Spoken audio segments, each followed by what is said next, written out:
өздүк уран багыттама жазып алабыз. 11:26 чамаларында Чүй Ибраимов көчөлөрүнүн кезилишинен жөө өтмөктөн күмүш түстөгү BYD адамды сүзүп түштүк багытка кеткен. Жылы атам келип монетаны катылып урмоого өлүп кетти.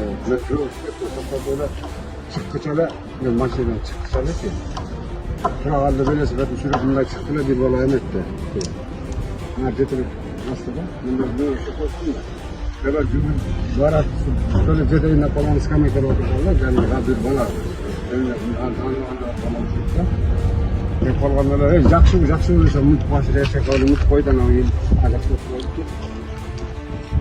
машинада арынан чөйүп 5 август күнү болжол менен саат 11:05 чамаларында бул автоунааны айдоочу Чүй көчөсүнөн оңго Ибраимова көчөсүнө кайрылып атып, жөө өтмөктөн велосипедчен баланы сүзүп алган, жол кысып болгон жерден кетип калган. Ошондуктан азыр издөө бөлүмүнүн тарабынан автоунаа жана айдоочу такталып, автоунаа атайын токтотуучу жайга киргизилди. Айдоочу тергөө кызматтарына өткөрүлдү.